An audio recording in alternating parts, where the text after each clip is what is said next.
மீண்டும் இந்த செய்தி மூலம் உங்களை சந்திப்பது மகிழ்ச்சி. இந்த பரமண்டல ஜபத்தை குறித்து தியானித்து வருகிறோம்.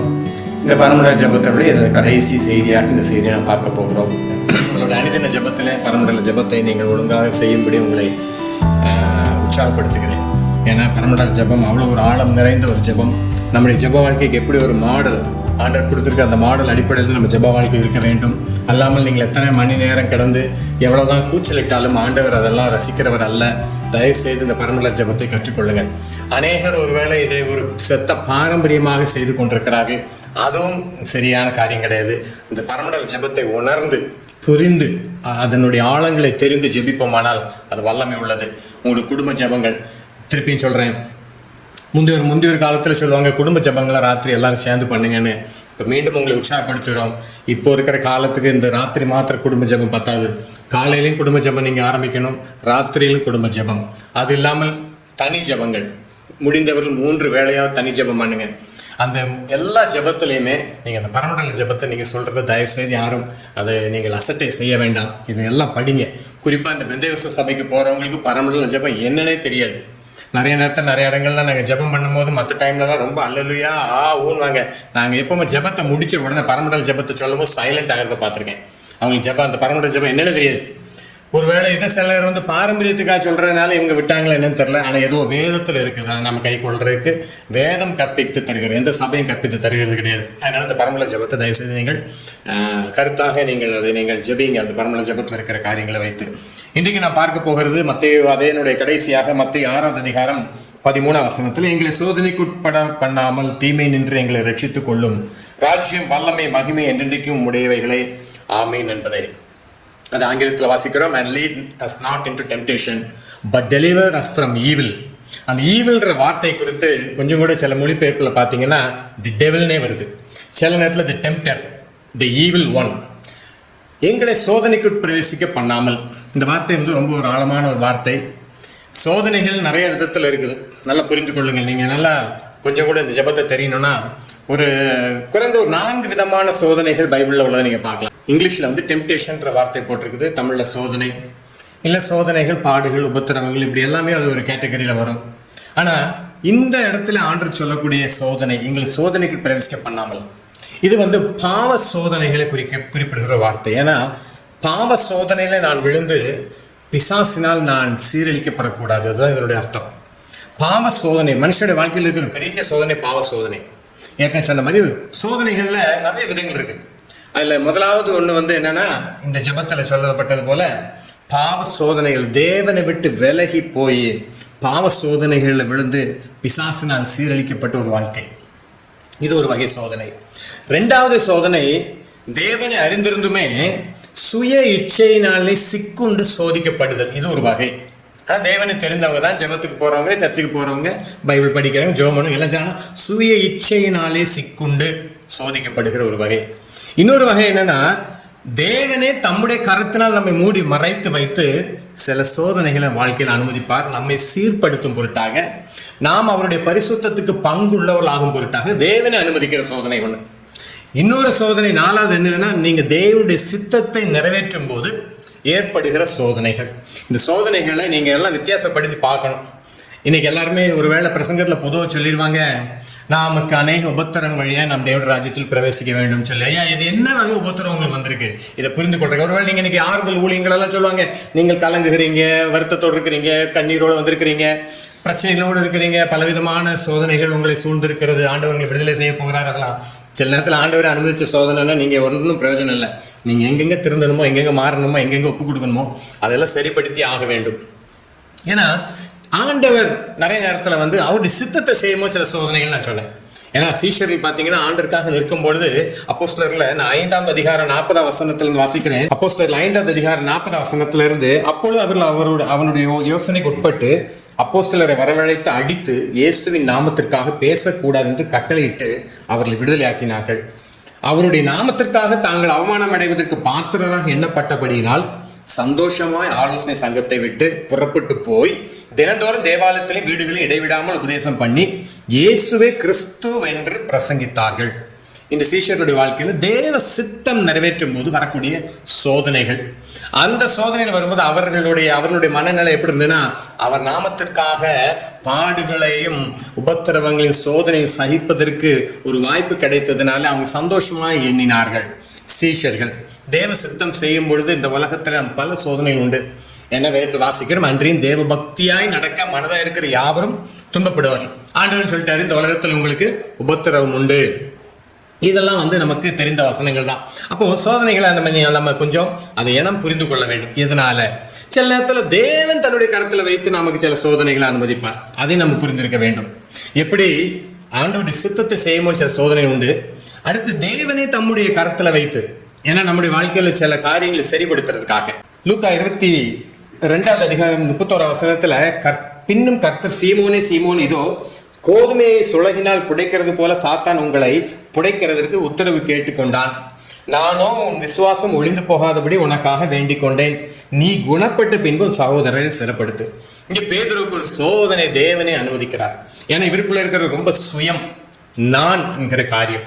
இந்த நான் அப்படின்ற காரியத்தெல்லாம் சில நேரத்தில் ஆண்டவர் உடைக்கிறதுக்கு சில சோதனைகளை அனுமதிக்கிறார். இப்போ பாத்தீங்கன்னா இந்த பேதுருவும் அவருடைய சீஷர்கள் எல்லாருமே ஆண்டுடைய கருத்துக்குள்ள இருக்கிறாங்க. ஆனா இவங்களை சரிபடுத்துறது, ஏன்னா அவங்களுக்குள்ள இருக்கிற சுயம் எல்லாம் அந்த நான் என்கிறது செல்ஃபிஷ் அந்த மாதிரி காரியங்கள் இல்ல, என் பலத்தால் முடியும், என் சாமர்த்தியத்தால் முடியும் அப்படின்ற சில காரியங்கள் எல்லாம் உடைக்கிறதுக்காக ஆண்டவர் சாத்தான் கைகளில் கொஞ்சம் போடுகிறார். இப்போ கண்ணீரோடு அவர் மீண்டும் ஆண்டுகிட்ட ஒப்புரவாகிறார், ஆண்டவரேன்னு சொல்லி. நல்லா கவனிங்க, இது தேவனே அனுமதிக்கிறது. வெளிப்படுத்தல் 2:10 வாசிப்போமானால், வெளிப்படுத்தல 2:10 வாசிப்போமானால், நீ படப்போகிற பாடுகளை குறித்து எவ்வளவும் பயப்படாதே. இதோ நீங்கள் சோதிக்கப்படும் பொருட்டாக பிசாசானவன் உங்களில் சிலரை காவலில் போடுவான். 10 நாள் உபத்திரவப்படுவீர்கள். ஆகிலும் நீ மரணம் அறிந்து உண்மையாரு, அப்பொழுது ஜீவக்கு எடுத்து அவனுக்கு தருவேன். இங்கே நல்லா கவனிச்சிங்கன்னா சிமர்னா சபைக்கு சொல்றக்கூடிய ஒரு காரியமான்ற 10 நாள் உபத்திரவப்படுவீர்கள். அதான் இன்னும் சொல்லப்போனா இந்த சோதனைகள் தேவனுடைய கரத்திற்குள் இருக்கக்கூடிய ஒரு அனுபவம். தேவனே அனுமதிக்கிறார். என்னத்துக்காக? நீ மரண பரிந்து உண்மையா இருக்கிறே இல்லையான்னு பாக்குறது. மரண பரிந்தமும் உண்மையா இருக்கிறதுக்காக வேண்டி, இந்த சபையை சுத்திகரிப்பதற்காக வேண்டி, சபை சாரமடைந்து போய்விடக்கூடாது என்பதற்காக இங்க சோதனைகளை அனுமதிக்கிறார். இந்த சோதனைகளை எல்லாம் எதற்காகனா நம்முடைய பிரயோஜனத்திற்காக. அதனால இந்த சோதனைகள் வரும்பொழுது கொஞ்சம் பார்த்துக்கிடணும். பாடுகள், இதனால இந்த பாடுகள், இந்த வித்தியாசங்களை தெரிஞ்சிருக்கணும். சும்மா நம்ம எல்லாத்துக்குமே போயிட்டு ஆறுதல் ஊழியங்களை தேடிட்டு போனா அவங்க அதெல்லாம் என்ன செய்யறாங்கன்னா அவங்க சுய லாபம்னு மாத்திக்கிறாங்க. இன்னைக்கு வெறும் கண்ணீர், கவலை, கஷ்டம், உபத்திரம் சொல்லி மேலோட்டம் பிரசங்கம் பண்ணிட்டு போயிட்டு காணிக்கைகளை வாங்கிக்கிறாங்க. ஆனா அதுல எல்லாம் ஒரு பிரயோஜனம். நீங்க எத்தனை ஓடினாலும் சரி, ஆண்டவர் எதிர்பார்க்கிற காரியத்தை வரணும். ஆண்டவர் எந்த இடத்துல நீங்க நிக்கணும்னு விரும்புறாரோ அந்த இடத்துல நீங்க வர்ற வரைக்கும் எத்தனை ஓடினாலும் சரி, எத்தனை பேர் உங்களுக்கு ஜெபம் பண்ணினாலும் சரி, நீங்க எத்தனை உபவாசம் போட்டாலும் சரி, நீங்க எத்தனை காணிக்கைகளை அள்ளி கொடுத்தாலும் சரி, அதுல ஒரு தீர்வு வரப்போறதே கிடையாது. ஆண்டவர் எதிர்பார்க்கிற காரியம் நம்ம வாழ்க்கையில் நிறைவேறணும். அதே சமயம் சுய இச்சையினால சிக்கொண்டு போட்டு இந்த நாள்ல நல்ல கவனிங்க. யாக்கோபு நிருபத்தை எடுத்துட்டீங்கன்னா அதுல 1வது அதிகாரத்துல வாசிக்கிறோம்.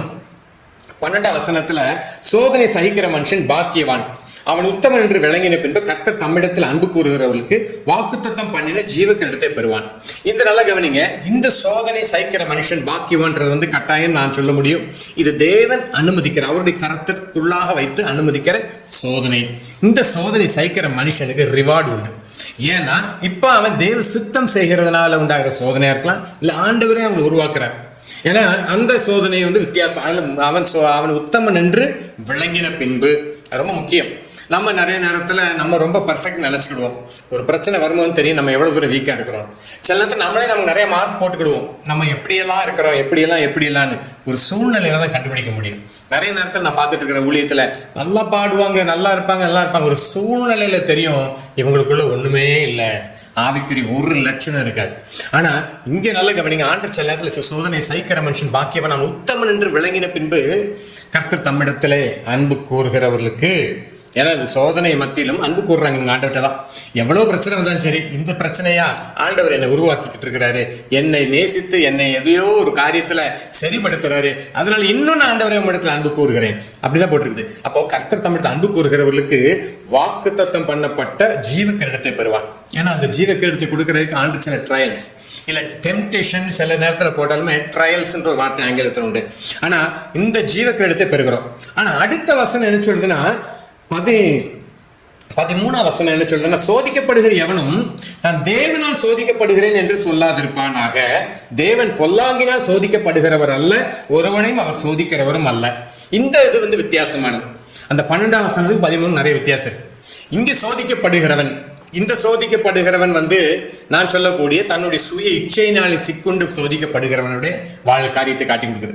ஏன்னா சோதிக்கப்படுகிறவன் எவனும் ஐயோ நான் தேவனால் சோதிக்கப்படுகிறேன்றதல்ல, தேவன் ஒருவரையும் பொல்லாங்கினால் சோதிக்க கூடியவர் அல்லன்னு பைபிள் சொல்லுது.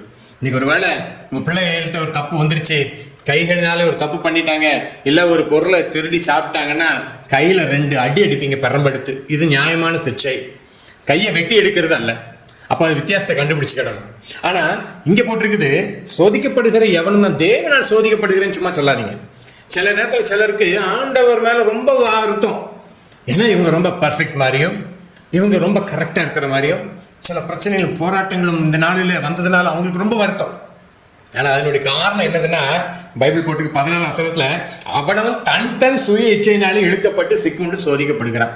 நீங்க உங்க சுய இச்சைகளின்படி ஓடி சோதிக்கப்படுகிறீர்கள். இது ஒண்ணுமே பண்ண முடியாது. ஆண்டவர் எல்லாருக்கும் ஃப்ரீ வில் கொடுத்திருக்கிறார், சுய சித்தம். எப்பொழுதுமே நல்லா கவனிங்க, பைபிள் சொல்றது ஆண்டவர் ஆதியிலே தேவன் மனுஷனை சிருஷ்டித்தார்னு போட்டிருக்கு. பொம்மைகளை சிருஷ்டிக்கல, ரோபோக்களை சிருஷ்டிக்கல, மனுஷனை சிருஷ்டித்தார். மனுஷன் அப்படின்ற வார்த்தை என்ன இதுல அர்த்தத்துல வருதுன்னா, அவனுக்கு முழு ஃப்ரீ வில் கொடுக்கிறார், சுய சித்தம். நீங்க புதிய உடன்படிக்கைக்குள்ள வந்திருக்கிறீங்க, ரட்சிக்கப்பட்டீங்க, தேவனுடைய பிள்ளைகளா மாற்றப்பட்டீங்க, எல்லாம் சரிதான். இப்ப நீங்க தேவனுக்கு உங்களை அடிமைகளா ஒப்பு கொடுத்துட்டீங்க. ஆனாலும் உங்க சுய சித்தம் உங்களுக்கு எப்பவுமே இருக்கும். இந்த சுய சித்தத்தை ஆண்டவர் நம்ம கொடுத்திருக்கனால தான் நம்ம பேர் மனுஷர்கள். இந்த சுய சித்தம் நமக்கு இல்லாம இருப்போமானால் நாம வெறும் பொம்மைகளாக இருப்போம், இல்லாட்ட ரோபோக்களாக இருப்போம். நமக்கு அந்த சுய சித்தத்தை ஆண்டவர் எப்பவுமே மதிக்கிறவரா இருக்கிறார்.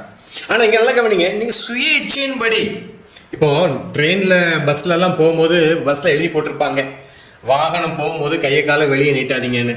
நீங்க வாகனத்துக்குள்ள ஒழுங்கா எழுதி போட்ட மாதிரி இருந்தீங்கன்னா உங்களுக்கு ஒரு பிரச்சனை இல்லை. இப்போ அந்த வாகனம் போகும்போது நீங்க ஊரே பாக்குற மாதிரி ஹாய் பாயிண்டு கையும் தலையும் வெளியே போட்டுட்டு போனீங்கன்னா கை ஒடிஞ்சா அந்த பஸ் ஓனர் பொறுப்பு அல்ல, பஸ் டிரைவர் பொறுப்பு அல்ல, கண்டக்டர் பொறுப்பு அல்ல. புரிந்திருக்கும்னு நினைக்கிறேன். உங்க சுய இச்சையினால நீங்க வெளியே ஓடுங்க. பிசாசு யாரையுமே கெடுக்க முடியாது. பிசாசு ஒருத்தரையுமே அழிக்க முடியாது. தேவ பிள்ளைகளை வசனத்துக்கு நடுங்கி கர்த்தருடைய வழி நடக்கிற ஒருத்தரையும் தொட முடியாது. ஆனா என்ன செய்யலாம்னா, நீங்க மட்டும் வெளியே போகலாம். சுய இச்சையினால சிக்குண்டு பவுல் அப்போஸ்தலன் சொல்லுவாரு, தேமை பிரபஞ்சத்தின் மேல் ஆசை வைத்து என்னை விட்டு அப்படின்னு போட்டிருக்கு. அவன் தெசலோனிக்கே பட்டணத்துக்கு போய்விட்டான்னு சொல்லி. ஏன்னா அவரே சொல்றாரு பிரபஞ்சத்தின் மேல் ஆசை வைத்து. இப்போ இது சுய இச்சையினால சிக்குண்டு சோதிக்கப்படுகிறது. இஸ்ரவேல் ஜனங்களை ஆண்டவர் அழகாக எகிப்திலிருந்து வெளியே கொண்டு வருவார். வெளியே அற்புதமாய் கொண்டு வரும்போது இந்த ஜனங்கள் பலவிதமான அற்புத அடையாளங்கள் எல்லாம் பார்ப்பாங்க.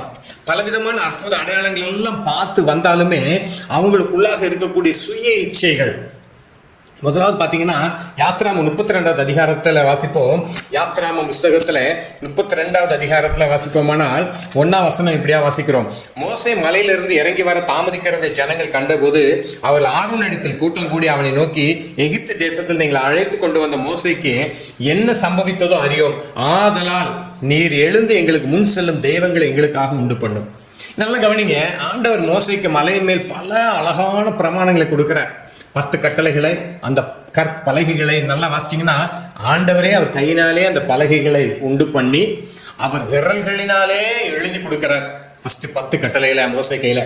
அது மாத்திரம் இல்லாம அவர் மனுஷன் நடுவிலே தான் வாசமா இருக்க வேண்டும் என்பதை விரும்பி மோசே சொல்றாரு, நீ எனக்கு ஒரு ஆசரிப்பு கூடாரத்தை இப்படி செய்யணும், அந்த ஆசரிப்பு கூடாரத்தை இப்படி இப்படி இருக்கணும், இதெல்லாம் பொற்தகடுகளால் நீ இதெல்லாம் மூடணும், இந்த மாதிரி அளவு இருக்கணும், இப்படி உடன்படிக்கை பெட்டி இருக்கணும், இதுல கேருபீன் இப்படி இருக்கணும், இப்படி பல திட்டங்களை போடுறாரு. ஏன்னா அந்த மனுஷங்க கூட இருக்கணும் அவர் விரும்புறாரு.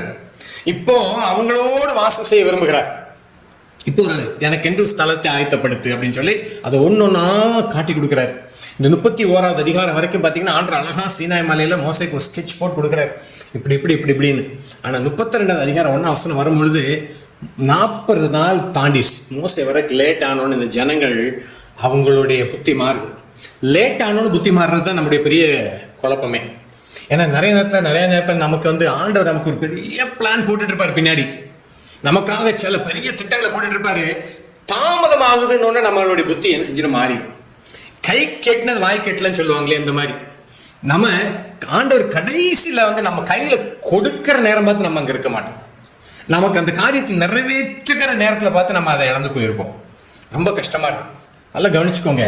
எவ்வளவுதான் இருந்தாலும் சரி, நீங்கள் இந்த காரியத்தில் பொறுமையான அந்த சில ஜனங்கள் உடனே நினைச்சாங்கன்னா, எங்களுக்கு முன்செல்லும் தெய்வங்களை உண்டு பண்ணுறது மாத்திரம் ஒரு கண்ணுக்குட்டியை உண்டாக்கிட்டு ஒரு ஃபங்க்ஷன் கொண்டாடுறாங்க, கண்ணுக்குட்டி உண்டாக்கிட்டு ஒரு பண்டிகையை ஆசரிக்கிறாங்க. இதுதான் எங்களை எகிப்திலேருந்து கொண்டு வந்ததுன்னு சொல்றாங்க. அந்த கன்றுக்குட்டி நடனம் இன்னைக்கு அப்படியே பல சபைகளுக்குள்ள இருக்குது. நல்லா புரிஞ்சுக்கோங்க. ஆண்டவருக்கு காத்திருக்க முடியல, ஆண்டவருக்காக வெயிட் பண்ண முடியல, ஆண்டோடைய பிளானுக்கு தங்களை ஒப்பு கொடுக்க முடியல. அதுக்கு பதில் கூடி பேசாம ஆடு ஒரு கண்ணுக்குட்டியை வச்சுட்டு டான்ஸ் ஆடு, விசில் அடி, துண்டை எடுத்து சுத்து, என்னென்னமோ பண்ணுது. அதுல இந்த கார்ட்லெஸ் மைக் வந்தது உண்மையிலே ஒரு பக்கம் நல்லது, பரவாயில்ல, எங்கேயாவது எங்கே நான் தூக்கிட்டு போய்க்கலாம். ஆனால் இன்னொரு பக்கம் நான் யோசிப்பேன், பயங்கரமான வேதனை. ஏன்னா கையில் பிடிக்க முடியல நம்ம பிரசங்கிகளை, கள்ள பிரசங்கிகளை. ஆடுன்னு ஆடுறானுங்க, துள்ளுன்னு துள்ளுறானுங்க மைக்கை வச்சுட்டு. திடீர்னு மைக்கை தூக்கிட்டு கூட்டத்துக்குள்ளே போயிடுறானுங்க. அடடா, இதெல்லாம் முதல்ல அப்படி இல்லை. ஒரு போடியம் இருக்கும், போடியத்தில் மைக் இருக்கும், எங்கேயும் போக முடியாது, போடியத்திலே நின்று தான் பிரசங்கம் பண்ணணும். இப்போ வந்தது கார்ட்லெஸ் மைக்கும், இவனுங்களை கையில் பிடிக்க முடியல. உண்மையில வேதனையோடு சொல்கிறேன். மேடையில் ஒரு ஒழுக்கம் இல்லை, பிரசங்க பீடங்களில் ஒழுக்கம் இல்லை. ஆனால் இப்படி இந்த ஃபங்க்ஷன் தேவையில்லாமல் இந்த ஒரு போலி ஃபங்க்ஷன்களை கொண்டாடுறாங்க. போலித்தனமா சொல்றாங்க இதுதான் ஆண்டவருக்கு பிரியம், இதைத்தான் ஆண்டவர் எதிர்பார்க்கிறார், இதுதான் ஆண்டவருக்கு உகர்ந்ததுன்னு சொல்லுவாங்க. ஆனால் நல்லா கவனிங்க, ஆண்டவர் மோசேக்கிட்ட சொல்வாரு, இந்த ஜனங்கள் தங்களை கெடுத்து கொண்டார்கள் சொல்லி. அந்த 32வது அதிகாரத்தில் வாசிச்சிங்கன்னா 7ஆம் வசனத்தில், அப்பொழுது கர்த்தர் மோசையை நோக்கி, நீ இறங்கிப்போ, எகிப்து தேசத்தில் நீ நடத்தி கொண்டு வந்த உன் ஜனங்கள் தங்களை கெடுத்து கொண்டார்கள். உன் ஜனங்கள்ன்றார். இதுக்கு முன்னாடி பார்வோன்ட்ட மோசையை அனுப்பும்போது சொல்லுவாரு, என் ஜனங்களை போக விடுன்னுவாரு. என் ஜனங்கள் சொல்ற ஆண்டவர் இங்க சொல்வாரு, உன் ஜனங்கள், எகிப்து தேசத்தில் நீ நடத்தி கொண்டு வந்த உன் ஜனங்கள் தங்களை கெடுத்து கொண்டாங்க.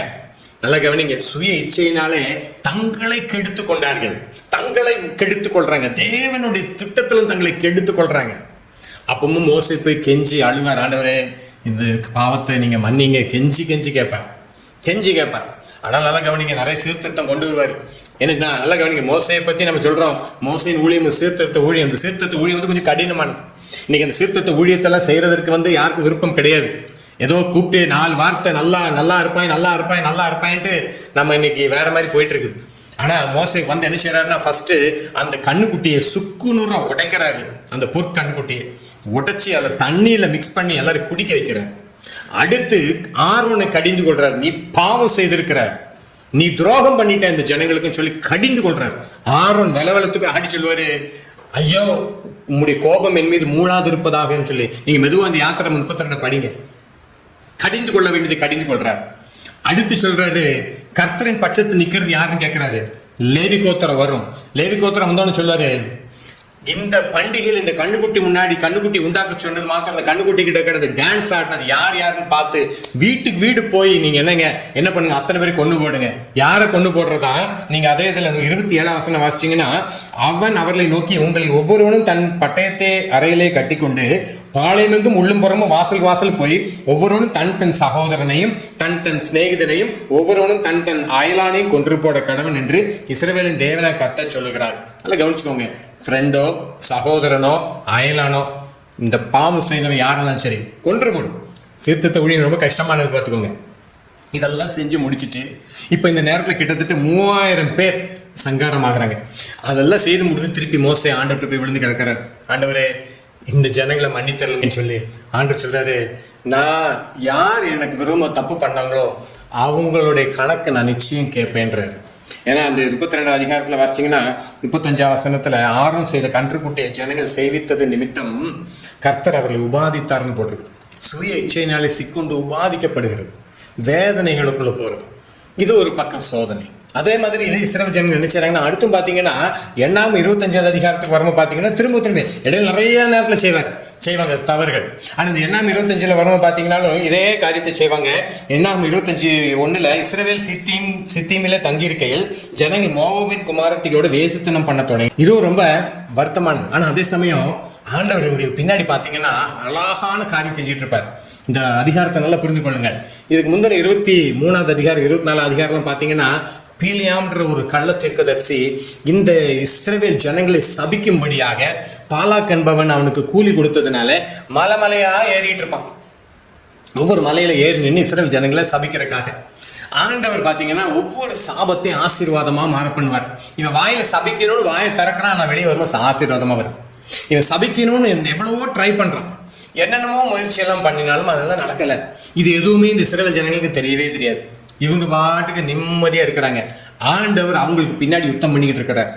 ராத்திரியில் விடிய விடிய சுற்றிலும் பல போராட்டங்கள் நடந்துட்டு இருக்கு. ஆண்டவர் யுத்தம் பண்ணிக்கிட்டு இருக்காரு. ஆனால் இந்த இஸ்ரவேல் ஜனங்களும் அவங்க அதெல்லாம் உணரவே இல்லை. பெரிய காரியம் அனுப்பிச்சிடு. ஆனால் அந்த பீலியாம் கடைசி வரைக்கும் ட்ரை பண்ணி பார்க்குறான், முடியல. அப்பவும் அவன் போகும்போது ஒரு காரியத்தை சொல்லி கொடுத்துட்டு போயிடுவான். இந்த ஜனங்களை நம்மளா போய் தொட முடியாது. பிசாசுக்கு எப்பவுமே தெரியும் ஆண்டோடைய பிள்ளைகளை தொட முடியாது, ஆண்டோடைய பிள்ளைகள் வீட்டுக்குள்ளே போக முடியாதுன்னு தெரியும். ஆனால் நல்லா கவனிங்க, கிறிஸ்தவங்கிட்ட நீங்கள் கூப்பிட்டு ஆண்டவர் உங்கள் கூட இருக்கிறாரு, உங்கள் கூட எப்போவுமே இருக்கிறாருன்னு சொன்னால் அவங்களுக்கு பெரிய த்ரில்லிங் இருக்காது. உங்கள் வீட்டுக்கு முன்னாடி ஒரு கருப்பு உருவம் நிற்கிது, உங்கள் பெட்ரூமில் உங்கள் தலையாணிக்கிட்ட ஒரு கருப்பு உருவம் நிற்கின்னா நல்லா காது கொடுத்து கேட்பாங்க. அப்புறம் சொல்லுங்கள் அப்புறம் அது பயங்கரமாக சுற்றி வருது. அப்புறம் நீங்கள் தொடர்ந்து எங்கள் ஜெபத்துக்கு நீங்கள் வரணும். ஒரு நாள் உங்கள் வீட்டுக்கு வர்றேன், நான் வந்து அந்த தகடெல்லாம் எடுக்கிறேன், இதெல்லாம் எடுக்கிறேன்னுவான். அப்போ தான் நம்ம மக்களுக்கு இன்ட்ரெஸ்டிங்கே வரும். ஆனால் நீங்கள் அவங்ககிட்ட போய் ஆண்டவர் இயேசு கிறிஸ்து உங்கள் கூட இருக்கிறாரு, அவரோட தூதர்களை வைத்து உங்களை பாதுகாக்கிறாருன்னு சொல்லுங்களேன், அவங்களுக்கு அது ஒரு பெரிய விஷயமே இருக்காது. இன்றைக்கி இருக்கக்கூடிய இந்த போலி கிறிஸ்தவர் சொல்கிறாங்க இல்லையா, இந்த போலி கிறிஸ்தவத்தை உண்டாக்கி இருக்கிறோமே, இந்த போலி கிறிஸ்தவர்களுடைய மனநிலை இதுதான். ஆண்டவரை பற்றி சொன்னாலும் பெரிய இஷ்டம் இல்லை. பேயை பற்றி பேசினா போதும் வாயை பழப்பாங்க. பேயை பற்றி பேசினா அவங்களுக்கு ரொம்ப த்ரில்லிங்காக இருக்கும். ஆனால் அதில் நல்லா கவனிங்க, இல்லாத பேயை இழுத்துட்டு வந்து சீரழிஞ்ச குடும்பங்கள் தான் ஜாஸ்தி.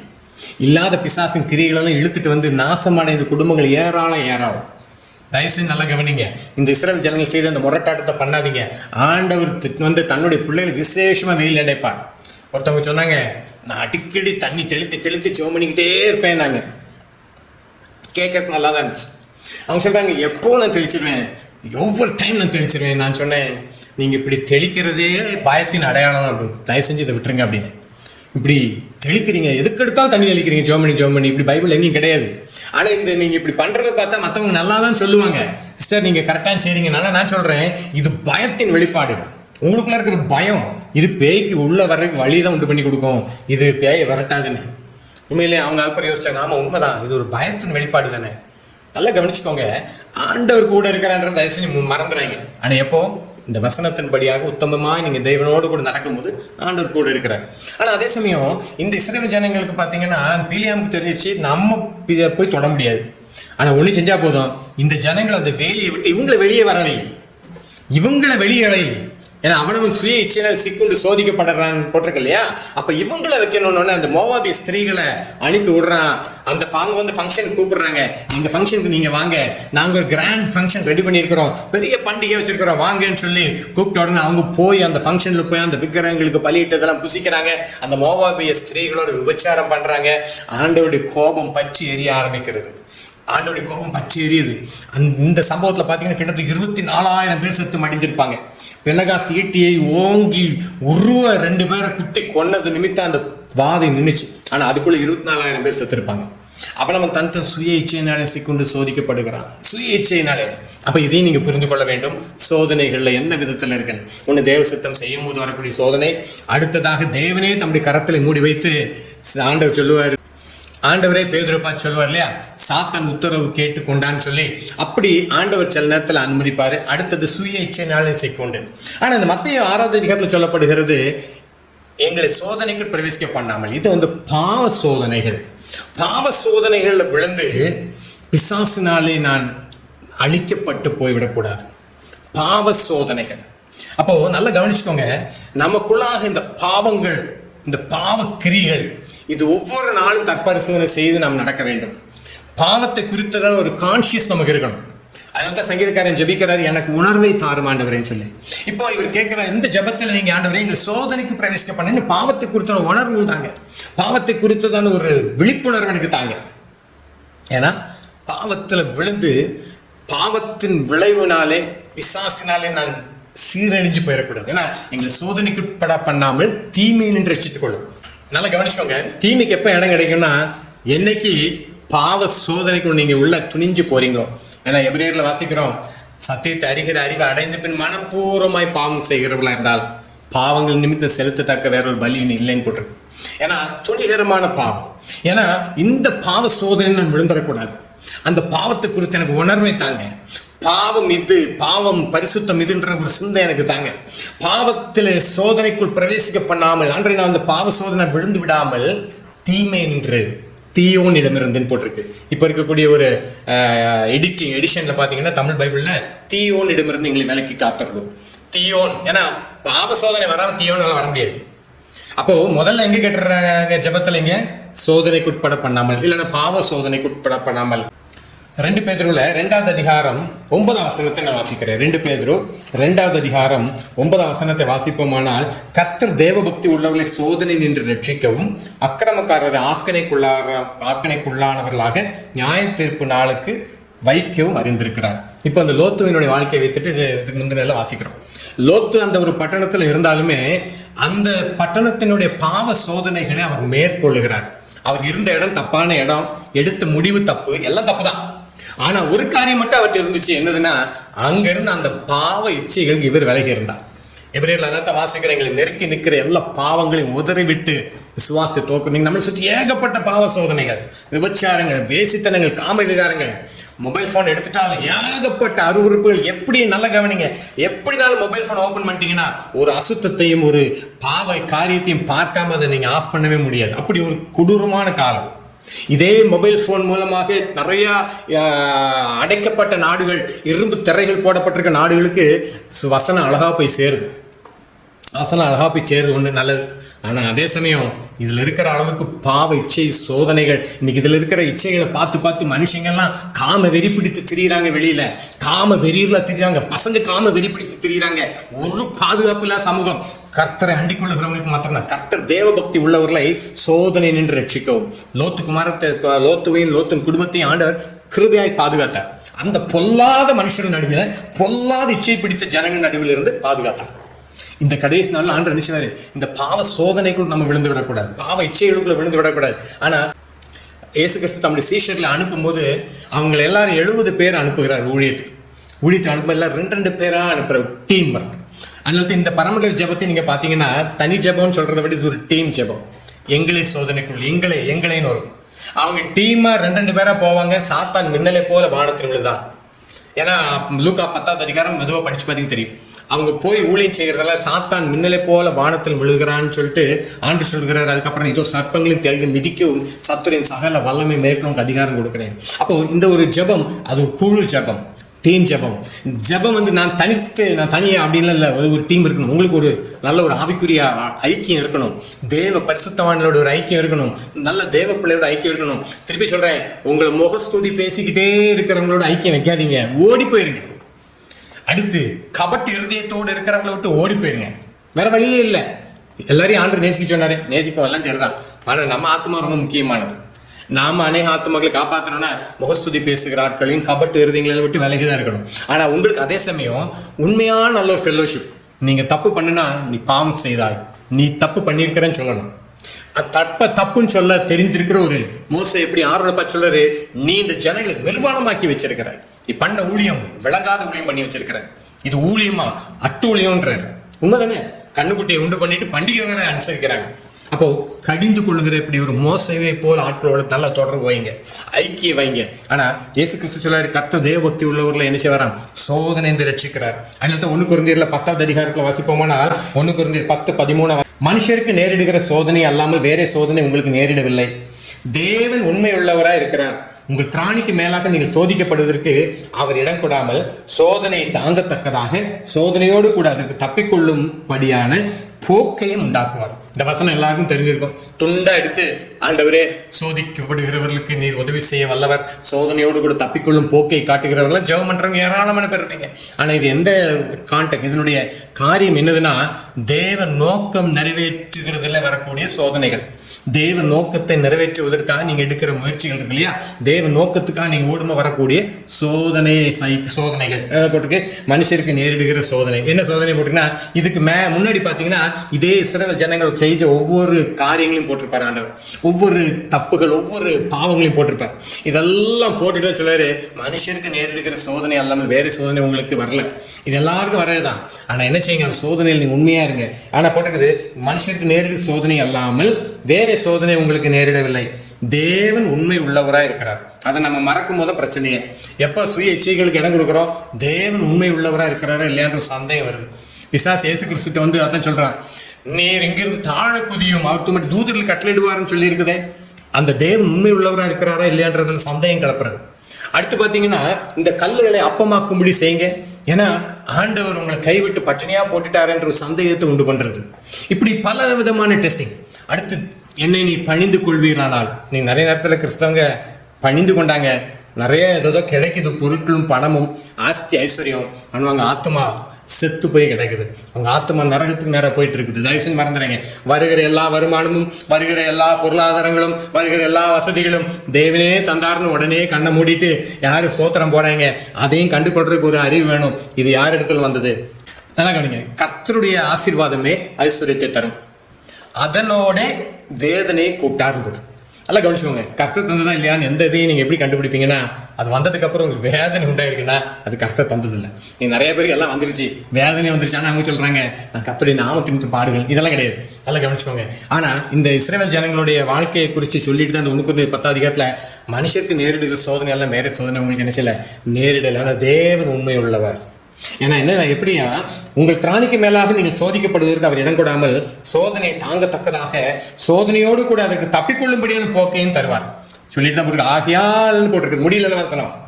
ஆகியால் எனக்கு பிரியமானவர்களே, விக்கிர ஆராதனைக்கு விலகி ஓடுங்க. ஏன்னா அந்த விக்கிர ஆராதனைன்றது தேவன் அருவருக்கிற ஒரு காரியம், தேவனுக்கு பிடிக்காத காரியம். வானத்தையும் பூமியும் சகலத்தையும் படைத்த தேவனுக்கு பிடிக்காத ஒரு காரியம். அப்போ இதெல்லாம் உங்களை நெருக்கி வரும். இஸ்ரவேல் ஜனங்கள் இதெல்லாம் பார்த்துட்டு எங்கிருந்து வந்தாங்கன்னா, எகிப்தில் பார்த்தது கண்ணுக்குட்டி வணக்கம், கண்ணுக்குட்டி டான்ஸ் எல்லாம். ஆனால் எகிப்தில் வெளியே வந்தாலுமே அந்த இது அவங்க மைண்டை விட்டு போகலை, அது அவங்க புத்தியை விட்டு போகலை. அடுத்து அவங்களுக்குள்ள இருக்கக்கூடிய அந்த மாம்ச இச்சைகள், பலவிதமான இச்சைகள் எல்லாம் அப்படியே வருது. ஏன்னா அவங்கள குறித்து பைபிளில் போட்டிருக்கு, வந்த ஒவ்வொருத்தரும் நல்லா ஒருவரும் பலவீனப்பட்டவன் ஒருவருமே இருந்ததில்லை. ஆண்டவர் எல்லாருக்கும் நல்ல ஆரோக்கியத்தை கொடுத்துருக்கிறாரு, நல்ல சரீர பலத்தை கொடுத்துருக்காரு. அது ஒருத்தருக்கும் வியாதியெல்லாம் ஒன்றும் இல்லை. அப்புறம் என்ன, பாவிச்சு என்ன செய்தவங்கள தூண்ட ஆரம்பிக்குது. எல்லாம் அனுகூலமாக இருக்கும்போது ஆண்டவருக்கு முன்பாக அடங்கி நடப்பது பெரிய விஷயம். எல்லாம் அனுகூலமாக இருக்கும்போது ஆண்டவரே கதியாக இருக்கிறது பெரிய விஷயமே. நீங்கள் நிறைய இடத்துல நல்ல அனுகூலம் வந்தோன்னு நம்மளை கையில் பிடிக்க முடியாது, நம்மளை கிடைக்கவே செய்யாது. ஆனால் நல்லா கவனிங்க. ஆனால் அதனால எப்ரியர் 2 அதிகாரத்தில் கடைசி வசனம் வாசிக்கிறோம், அதனால் அவர் தாமே சோதிக்கப்பட்டு, நல்லா கவனிச்சுக்கோங்க, அவர் தாமே இயேசு கிறிஸ்து தாமே சோதிக்கப்பட்டு பாடுபட்டபடினாலே அவர் சோதிக்கப்படுகிறவர்களுக்கு உதவி செய்ய வல்லவராக இருக்கிறார். அவர் தாமே எப்படி சோதிக்கப்பட்டார்? சுய இச்சையினால் சிக்கொண்டு சோதிக்கப்பட்டாரா? அவர் பாவ இச்சையில் விழுந்து சோதிக்கப்பட்டாரா? கிடையவே கிடையாது. அவர் தேவ சித்தம் செய்ய வேண்டும் என்பதிலே குறியா இருந்தார், தேவ நோக்கத்தை நிறைவேற்றுவதற்கு கருத்துமா இருந்தார். அப்போ அவருக்கு நிறைய சோதனைகள் வந்தது. நமக்கு வந்த மாதிரி எல்லா சோதனையும் அவருக்கும் வந்தது. ஆனால் தேவ சித்தம் செய்கிறதுல அவர் சோதிக்கப்பட்டதுனால இப்போ நீங்களும் தேவ சித்தம் செய்கிறதுல உங்களுக்கு சோதனைகள் வரும் பொழுது அவர் தாமே சோதிக்கப்பட்டு பாடுபட்டபடினாலே அவர் சோதிக்கப்படுகிறவர்களுக்கு உதவி செய்ய வல்லவராக இருக்கிறார். நீங்கள் தேவ சித்தம் செய்யறதுக்காக நீங்கள் பிரயாசப்படும்போது உங்களுக்கு வருகிற சோதனையில் தப்பு வைக்க அற்புதமாக தப்பு வைப்பார். பவுலின் சீலாவின் சிறைச்சாலை தூக்கி போட்டாங்க, அற்புதமாக விடுதலை ஆக்கினார். ஏன்னா அவங்க தேவ சித்தம் செய்ய ஓடிட்டு இருக்கிறாங்க. அப்போஸ்தலர் தேவ சித்தம் செய்கிறதுக்கு ரெடியாக ஆண்டு அனுப்புறதுக்கு எல்லாரையும் எக்யூப் பண்ணி வச்சிருக்கிறாரு. அவங்கள பலப்படுத்தி ஆயத்தப்படுத்த நேரத்தில் சிறைச்சாலை தூக்கி போட்டாங்க. சிறைச்சாலை கதவுகளெல்லாம் அசைந்தது. பேதுருவை கொண்டு ஆண்டு அவர் சித்தம் செய்கிறதற்கு பேதுரு தன்னை மனதார ஒப்பு கொடுத்திருந்தார். பேதுரு சொல்றார், ஆண்டவரே நான் உம்மிடத்தில் அன்பாக இருக்கிறேன், உண்மை நேசிக்கிறேன் என்பது நீ அறிவீர்னு சொல்வாரு. அப்படி ஒப்பு கொடுக்குறார் தேவ சித்தம் செய்கிறதுக்கு. அவரை தூக்கி ஜெயிலில் போட்டாங்க. அந்த ஜெயில் கதவுகளெல்லாம் ஆட ஆரம்பிச்சிருச்சு. நீங்கள் தேவ சித்தம் செய்கிறதுக்கு ஓடுறது போது ஆண்டவர் உதவி செய்ய வல்லவராக இருக்கிறார். ஆனால் இங்கே போட்டிருக்கிறது எங்களை சோதனை, அதாவது எங்கள் பாவ சோதனை நாங்கள் விழுந்து விடாதபடிக்கு எங்களுக்கு கிருபைத்தாங்க. இது ஒரு பெரிய ஜெபம். அப்போ இந்த பாவத்தை குறித்தான கான்சியஸ் நம்மளுக்கு இன்னைக்கு எல்லாம் சொல்றாங்க, ஒரு தடவை ரட்சிக்கப்பட்டீங்களா அப்போ நீங்கள் பாவத்தை பற்றி யோசிக்க வேண்டியது இல்லைன்றாங்க. ஏமாத்து. டெய்லி உங்கள் பாவத்தை குறித்து ஒரு சிந்தை இருக்கணும். இன்னைக்கு என் வாழ்க்கையில் என்ன பாவம் இருந்துச்சு, இன்னைக்கு என் வாழ்க்கையில என்ன தவறு இருந்துச்சு, வேத வசனத்தை வெளிச்சத்துல பார்க்கும். இன்னைக்கு என் வாழ்க்கையில என்ன, அந்த பாவத்தை குறித்த கான்சியஸ் மட்டும்தான் நம்ம சாகிற வரைக்கும் இருக்க வேண்டியது. தேவ சித்தம் செய்கிறதுல ஒரு பக்கம் ஓடுறோம். ஆனால் அதே சமயம் பாவத்தை குறித்த சிந்தை, அந்த பாவ சிந்தனை, பாவ சிச்சையில், பாவ சோதனையில் நான் விழுந்து விடாதபடிக்கு, அதில் விழுந்துட்டேன்னு அடுத்த நிமிஷம் வந்துடும் ஒருத்தன், தீயோனிடமிருந்து எங்களை விலக்கி ரட்சித்தரலும். அடுத்து ராஜ்யம், வல்லமை, மகிமை என்றைக்கும் உம்முடையவில்லை. திருப்பி நமக்கு தெரிந்ததான், ராஜ்யம் அவருடையது, வல்லமை தேவன் ஒரு தரம், வல்லமை 2 தரம் கேட்டிருக்கேன். வல்லமை தேவனுடையது, மகிமை ஜபத்தில் முடிக்கும் போது கடைசியில் வந்தது. மகிமை யாருக்குரியது? ஆண்டவருக்கே உரியது. இன்னைக்கு எங்கே பார்த்தாலும் மனுஷங்களும் ஊழியக்கான மகிமை எடுத்துட்டு எல்லா மகிமையும் செலுத்துக்கிறோன்றாங்க. ஐயா ஏமாத்து. உலகம் இன்னைக்கு நிறைய கதை, குறிப்பான்னு சொல்லேன், இந்த தமிழ்நாட்டில் இருக்கக்கூடிய பெரும்பாலான ஊழியர்கள் மகிமையை தங்களுக்கு எடுக்காம ஊழியம் செய்கிறது ரொம்ப கம்மி. மகிமையை தங்களுக்கு எடுக்காட்டி ஜனங்களை அவங்களை ஏற்றுக்கிறது இல்லை. தங்களை மகிமைப்படுத்துகிற அநேக பிரசங்கிகள், தங்களை உயர்த்துகிற பிரசங்கிகள். ஆனால் மகிமை, ராஜ்யம், வல்லமை, மகிமை என்றென்றைக்கும் உம்முடையவைகளே, ஆமேன் என்பதே. இந்த ஜெபம் ஒரு அற்புதமான மாடல். தயவுசெய்து இந்த பரமடல் ஜெபத்தை நீங்கள் அனுதின ஜெபத்தில் கரெக்டாக நீங்கள் சொல்லுங்கள். இந்த பரமடல் ஜெபத்தில் இருக்கிற மாதிரி உங்கள் ஜெப வாழ்க்கை அமையட்டும். இந்த ஜெபத்தில் இருக்கிற மாதிரி உங்களுடைய ஜெப வாழ்க்கை இருக்குமானால் அது உண்மையிலேயே ஒரு வலிமை மிகுந்த ஒரு ஜெபமாக இருக்கும். அது உண்மையிலேயே விசுவாசத்துக்கு அடி கொடுக்குற ஜெபமாக இருக்கும். அதே சமயம் ஒரு ஆவிக்குரிய வாழ்க்கைக்கு அது ஒரு பலனாக இருக்கும். கர்த்தர் தாமே உங்களை ஆசீர்வதிப்பாராக.